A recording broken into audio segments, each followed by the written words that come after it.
In the next page, we will discuss about the nature of public administration. Nature of public administration, लोक प्रशासन की प्रकृति क्या है? Related to nature of public administration, here is a two approaches. Firstly holistic approach and secondly managerial approach. लोक प्रशासन की प्रकृति संबंधित दो दृष्टिकोण हैं. होलिस्टिक मतलब होता है एकीकृत दृष्टिकोण और मैनेजरियल अप्रोच मतलब प्रबंधकीय दृष्टिकोण. अंडर होलिस्टिक अप्रोचेस मतलब एकीकृत दृष्टिकोण के अंतर्गत, according to this approach public administration encompasses all activities performed to achieve a specific goal. What achieve a specific goal? It includes managerial, technical, clerical and manual work. Firstly, understand, एकीकृत दृष्टिकोण में उसके अनुसार प्रशासन में सार्वजनिक नीतियों को लागू करने से लेकर प्रबंध, तकनीक, कर्मचारी, चपरासी तथा सरकार के सभी अंग सम्मिलित हैं. और इस दृष्टिकोण के जो मेन सपोर्टर हैं वो एल डी वाइट, डिमॉक एंड डिमॉक करके होंगे, वो दो लोग ऐसे. उसके बाद आता है आपका मैनेजरियल अप्रोच मतलब प्रबंधकीय दृष्टिकोण. Okay. In the managerial approach, public administration is limited to managerial activities only, excluding technical, clerical and manual tasks which are considered non-managerial. मतलब लोक प्रशासन प्रबंध की गतिविधियों तक ही सीमित है. मतलब इसके मतलब ये है कि जो लोक प्रशासन है वो सिर्फ और सिर्फ कहाँ तक सीमित है, वो है सिर्फ मैनेजरियल एक्टिविटीज़ तक, जिसमें उच्च श्रेणी के प्रबंधकीय अधिकारी सम्मिलित होते हैं. और इस बात को डिफाइन करने के लिए लूथर गुलिक ने कहा था कि यह निश्चित उद्देश्य की पूर्ति के लिए किए जाने वाले कार्यों का प्रबंध है, न कि इसमें तकनीकी एवं परंपरागत कार्य सम्मिलित है. मतलब जो भी ऑब्जेक्टिव होगा वो क्या होगा, पहले से ही डिसाइडेड होगा, और उसकी कार्य को करने के लिए जब हम प्रबंध करेंगे तो वो क्या होगा, प्रबंधकीय दृष्टिकोण कहलाएगा. इसमें तकनीकी और परंपरागत कार्य सम्मिलित होते हैं. इसके जो समर्थक हैं वो हैं लूथर गुलिक, साइमन, स्मिथ, बर्गर और थॉमसन. इसी बीच में लूथर गुलिक ये भी कहते हैं कि यह निश्चित उद्देश्य की पूर्ति के लिए किए जाने वाले कार्यों का प्रबंध है. मतलब administration is concern with in getting things done with the fulfilment of a specific goal.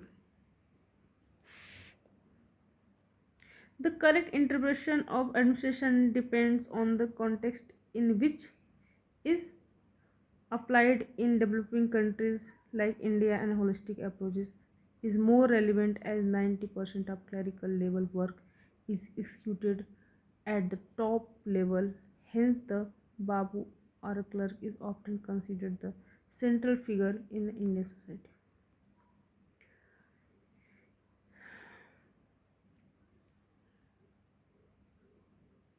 And in the next page we will discuss scope of the public administration. मतलब लोक प्रशासन का क्षेत्र क्या है. लोक प्रशासन के क्षेत्र को, स्कोप ऑफ पब्लिक एडमिनिस्ट्रेशन को समझने के लिए हमें सबसे पहला एक कॉन्सेप्ट समझना पड़ेगा, वो है लूथर गुलिक का एक ही कॉन्सेप्ट, पोस्ट कॉर्ब अप्रोच.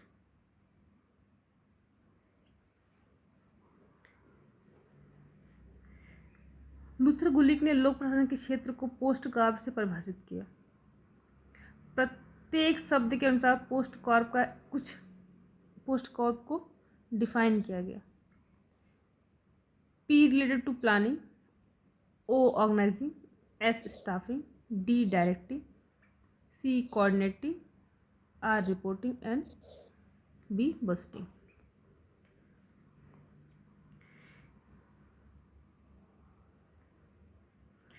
मतलब planning involve setting objective and designing method to achieve them, ensuring that resources are effectively utilised.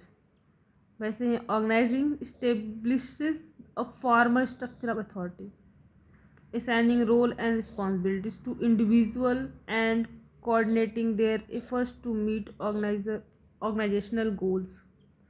Staffing means staffing focus on the recruitment, training, and maintenance of competent personnel, ensuring that the right person is placed in the right job.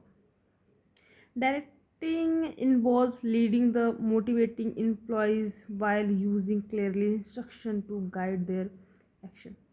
Coordinating means coordinating integrates various activities within the organization, ensuring that all efforts are harmonized towards common objectives.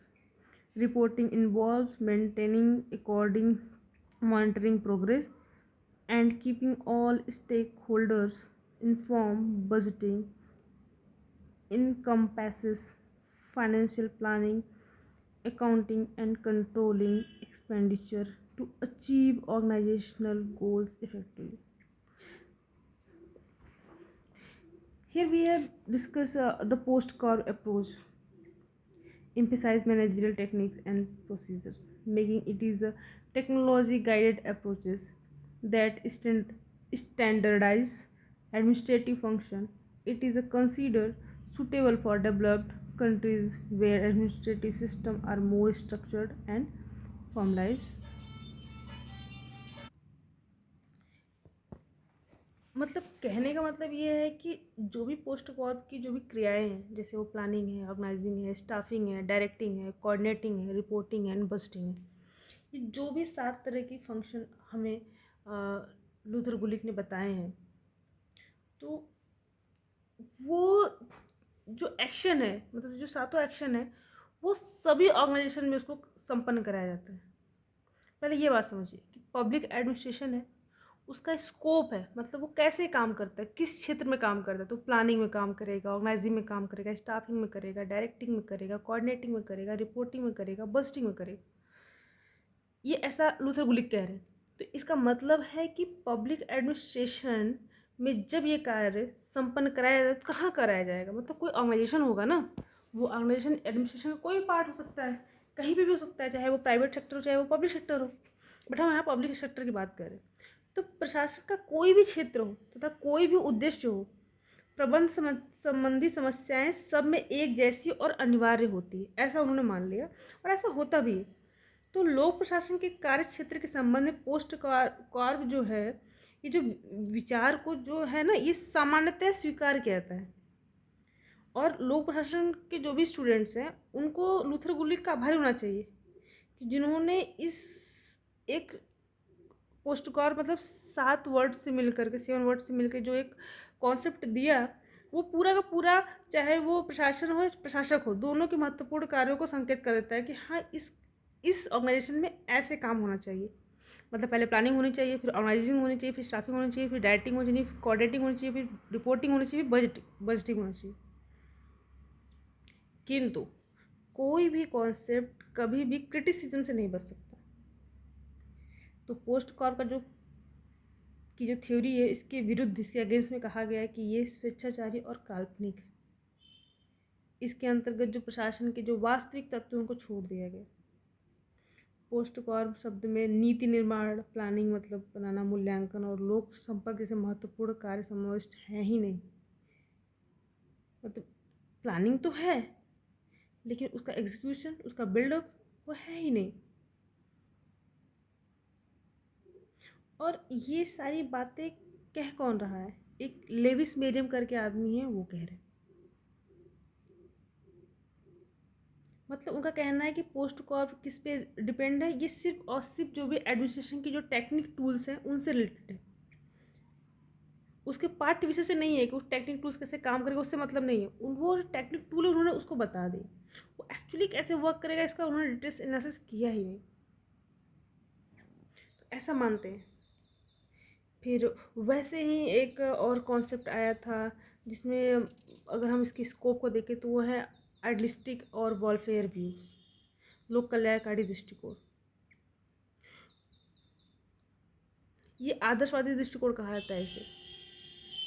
इस दृष्टिकोण के समर्थक राज्य और लोक प्रशासन में अधिक अंतर नहीं मानते। उनके अनुसार जो भी करेंट टाइम में लोक कल्याणकारी हैं, जो भी राज्य लोक कल्याणकारी हैं अतः लोक प्रशासन भी कल्याणकारी हैं, दोनों का लक्ष्य एक ही है कि वो जनहित या जनता के मतलब पब्लिक की हर प्रकार से उसको सुखी बनाने की।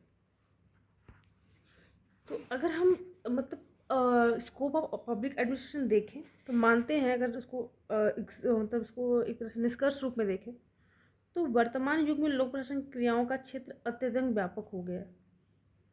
तक हम स्कोप सर्च करें कि हम पब्लिक एडमिनिस्ट्रेशन किस स्कोप में, तो हर हर स्कोप में इसको वर्क कर सकते हैं। समाजवादी जन कल्याणकारी विचारधारा की प्रगति के साथ साथ यह निरंतर बढ़ता ही जा रहा है। लोक प्रशासन के अंतर्गत स्टेट, सेंट्रल और जो भी ग्रास रूट लेवल के सभी स्तर की जो सरकारें हैं, चाहे वो स्थानीय स्तर की सरकारें हैं, उनके संगठन और कार्यप्रणाली का अध्ययन किया जाता है।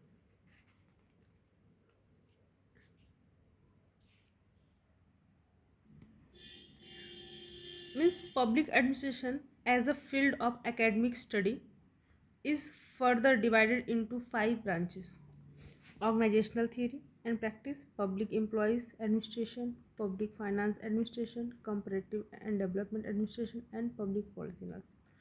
Organizational theory examines the principle and structures of administrative system, exploring how organizations are designed and managed. Public employees administration deals with human resources management, focusing on recruitment, training, and labor relations. Public finance administration addresses budgeting, financial control, and fiscal management in government. Comparative and development administration analyzes administrative system in different countries and their role in socioeconomic development. Actually, public policy analysis involves the study of policy formulation, implementation, and evolution, providing insight into how public policy are designed and how effectively they achieve their intended outcome.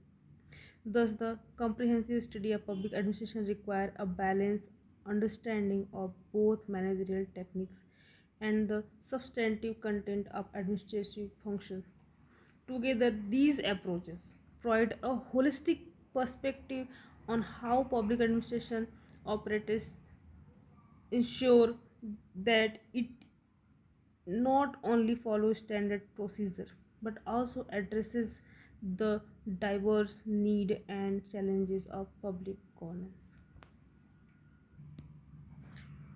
Okay, student, let's talk about significance of public administration.